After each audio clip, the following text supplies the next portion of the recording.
আমি উল্টো দিক থেকেই আসি, যে দেখুন প্রায় 50 বছর পর 1977 সালের পর এই 2026 সালে আবার 2 দফায় ভোট হচ্ছে এই রাজ্যে। স্বয়ং জ্ঞানেশ কুমারকে আমি সাংবাদিক সম্মেলনে বলতে শুনলাম যে কোনো রাজ্যে কত দফায় ভোট হবে সেটা নির্ভর করে সেই রাজ্যের আইন শৃঙ্খলা পরিস্থিতির ওপর।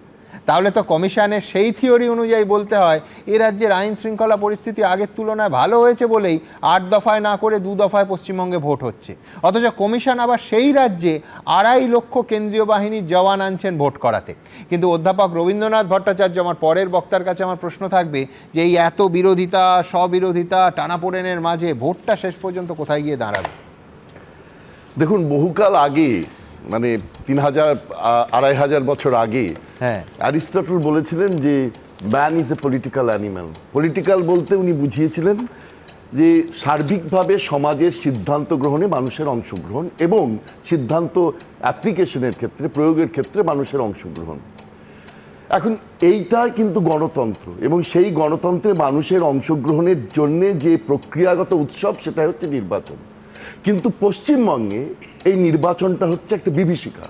গন্ডায় গন্ডায় ছেলে আমরা দীর্ঘকাল ধরে, আমার 77 সালের পর থেকে যে নির্বাচনগুলো দেখে আসছি, মানে বস্তুতপক্ষে কিছু সিপিএমের প্রথম দিকের যে জায়গাগুলো বাদ দিলে তারপর থেকে এই যে ভায়োলেন্স, নির্বাচনী ভায়োলেন্স, প্রাক নির্বাচন, উত্তর নির্বাচন, এটাই তো ফ্যালাসি যে অ্যারিস্টটলের কথা বললেন। অ্যারিস্টটলের সব থেকে বিখ্যাত ছাত্র আলেকজান্ডার সারা জীবন শুধু সংঘাত আর সংঘর্ষ করেই সাম্রাজ্য বাড়িয়ে গেছে। এখন এই পরিস্থিতিতে মানুষের কিন্তু ভরসার দরকার। নির্বাচন কমিশন এই ভরসাটা দেবেন বলে বলছেন, মানে যাতে আমরা নির্বিঘ্নে ভোটটা দিতে পারি। আমাদের দরকার নেই, আমার নিজস্ব কথা আমি বলতে চাই, যদি আপনার অনেকেই ধরে নিচ্ছে এখানে যেন তৃণমূলই আসবে। আরে তৃণমূল আসবে কে বলল? বিজেপিও আসতে পারে, সিপিএম কংগ্রেসও আসতে পারে, আবার তৃণমূল আসতে পারে। প্রথমেই যদি আমি ধরে নিই তাহলে তো আর ভোটেরই দরকার নেই, তৃণমূলকেই বসিয়ে দেওয়া দরকার। তাহলে তো আর নির্বাচনের ওই যারা আধিকারিক তারা তো প্রথম থেকেই ভয় পেয়ে থাকবেন যে তাহলে আমরা কেন মমতা বন্দ্যোপাধ্যায় ঘাটাবো। আমি বলছি যে যে কোনো রকম ফল হতে পারে, এইটা মাথায় নিয়ে যেন নির্বাচনী আধিকারিকরা কাজ করেন। এখন এই যে ধরুন এখানে কেন এত ভয়ের ভরসার অভাব? দেখুন, এখানে এসপি স্তরের নেতারা তারা শাসক দলের মঞ্চে বসে থাকেন। তারা থানার আইসি তিনি অভিযুক্ত হয়ে যান বিরোধী দলের কোনো স্থানীয় স্তরে সরকারের খুনে, এবং ঠিক করে যে ব্লকস লেভেলের শাসক দলের সভাপতি কী হবে তারা ঠিক করে। তাহলে এই ধরনের লোককে দিয়ে নির্বাচন হতে পারে? তারা যদি তাদেরকে যদি সরায় তাহলে অসুবিধাটা কি আছে? 9ই মার্চ আপনি দেখুন, রাজ্য সরকার 12 জন আইএস, 4 জন আইপিএস, 160 WBCS অফিসারকে কেন সরিয়েছিলেন? অর্থাৎ ধরে নিয়েছিলেন যে মুহূর্তে হবে তাহলে আমরা তখন আবার এদেরকে আবার এইখানেই নিয়ে আসা হবে। কীরকম একটা উদাহরণ দিচ্ছি, 24 সালে এটা ছিল নির্বাচনের ডিজি পদ থেকে বদলি করে যাকে নিয়ে আসা হয়েছিল, ফায়ার সার্ভিসেসের ডিজি সরিয়ে দেওয়া হয়েছিল, রাজীব কুমারকে সরিয়ে সঞ্জয় মুখোপাধ্যায়কে নিয়ে আসা হয়েছিল। এবার সেখানে কিন্তু ফায়ার সার্ভিসের ডিজি অনুজ শর্মাকে আগে থেকে রাখা হয়েছিল। অনুজ শর্মাকে কিন্তু নির্বাচন কমিশন নিয়ে আসলো না, নিয়ে এসছেন সিদ্ধিনাথ গুপ্তকে। তারা যেরকমভাবে বুঝছে সেরকমভাবে সাজাচ্ছে। মানুষের কিন্তু এই যে সার্বিকভাবে খোলনলচেতে বদল, এটা কিন্তু একটা, আমি অন্তত পৌর সমাজের প্রতিনিধি হিসেবে আমার মনে হচ্ছে যে একটা ভরসার জায়গা তৈরি করছে। তার পাশাপাশি আপনি দেখুন, একজন সাংবিধানিক পদে থেকে মুখ্যমন্ত্রী তিনি বলছেন এই যে সাংবিধানিক পরিষেবা দিচ্ছেন যে সমস্ত আধিকারিকরা, তাদের সম্বন্ধে বলছেন তারা দাঙ্গা লাগাবে, তারা ড্রাগ পাচার করবে, তারা টাকা দেবে। আরে এই কি তারা কি মানুষ নাকি তারা গরু ভেড়া? আপনি এই ধরনের কথা বলছেন সিভিল সার্ভেন্টসদের সম্পর্কে। তাহলে আপনি সরাসরি অভিযোগ না করে তাহলে আপনি তাদের নামে ইলেকশন কমিশনের নামে কাছে বলে দিন।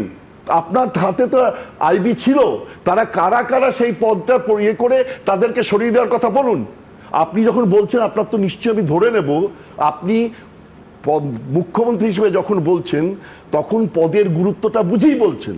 তাহলে যে লোক দাঙ্গা বাঁধাবে, যে লোক ড্রাগ পাচার করবে, সে সমাজে থাকতে পারে, সে যত বড় আধিকারিক হোক, তার নাম আপনি ইলেকশন কমিশনকে দিন। জানাচ্ছেন না, অথচ তাদের সম্বন্ধে অভিযোগ করছেন, সার্ভিসের মরালটাকে আপনি নষ্ট করে দেবেন, আপনি চলে যাবেন বা আপনি থাকবেন, এই সার্ভিসটার কি হবে? আপনি সেই অফিসাররা, তাদের তো মাথা নিচু করে থাকতে হবে। এগুলো করবেন না, দয়া করে বলছি, হাত জোর করে বলছি। এই ধরনের উচ্চ সার্ভিসের, যে কোনো সার্ভিসের, সে পিয়ন হলে তাকেও আপনি বলবেন না, না আপনি যদি অভিযোগ করেন তার সম্বন্ধে আপনি তথ্য দিয়ে দিন, তাকে এরকমভাবে মরালটাকে নষ্ট করে দেবেন না। দেখুন, বদল হলো কিন্তু মাসলম্যানরা এখনো ধরা পড়েনি। আপনি দেখুন কোন কোন মাসলম্যান, এই তো বালিগঞ্জে কদিন আগে কত লাফালাফি হলো, ধরা পড়েছেন তিনি, সেই কীর্তিমান ব্যক্তি। ফেসবুক লাইভ করেছেন, ধরা পড়েনি। এখনো এই তো নতুন পুলিশ কমিশনার এসছে, তিনি ধরেছেন। আমরা জানতে চাই যে জয়ন্ত সিং সম্পর্কে কদিন আগেই বলেছে, হাইকোর্ট বলেছে, কেন আপনারা গেলেন না, রাজ্য সরকারকে জানিয়েছে, আপনারা হাইকোর্টে এলেন না কেন? তাদেরকে জানতে চেয়েছে, আপনারা বেল দিয়ে চলে গেল, আপনারা বেল খারিজ করবার জন্য এলেন না কেন? ভুল হয়েছে স্বীকার করে রাজ্য সরকার চলে এলো। তো এদেরকে কেন আপনারা এখন পর্যন্ত কোথায়? আমি কোনো অ্যাকশন দেখিনি। ওই তো একটা মাইকে করে বললেন বা ওখানে গিয়ে বলছেন যে আপনারা এরকম করবেন না। আচ্ছা, ওরা কি ভালো কথা শোনার লোক? জয়ন্ত সিংকে ভালো করে বলবে, বাবা তুমি এইটা করো না, কিন্তু এটা করলে তুমি কিন্তু বিপদে পড়বে, সে করবে না। সোনাপাপ্পুকে বলবে, সোনাপাপ্পু করবে না, এইটা আপনি মেনে নিতে হবে। এগুলো হয় না। তাদেরকে যা করণীয় সেটা করতে হবে। এই লোকগুলো যাদের বিরুদ্ধে ওয়ারেন্ট আছে তাদেরকে ধরার কথা এখনো ধরা হয়নি। এইবার সব শেষে আমি বলবো যে এইটা ধরে নিয়েই কিন্তু এগোতে হবে। এই আধিকারিকরা যদি ঠিকভাবে কাজ করেন তাহলে যথাযথ মানুষের ভোট হবে, এবং সেই ভোটে তৃণমূল আসুক, বিজেপি আসুক, সিপিএম কংগ্রেস আসুক, আমাদের কোনো আপত্তি নেই। আমরা মন থেকে তাকে সাপোর্ট করব যে আমাদের লোক, আমাদের প্রতিনিধিরা আমাদের সিদ্ধান্ত নিচ্ছেন। অ্যারিস্টটলের পলিটিক্যাল ম্যান হিসেবে আমি আমার রোলটা পালন করতে পেরেছি। এবিপি আনন্দ, এগিয়ে থাকে, এগিয়ে রাখে।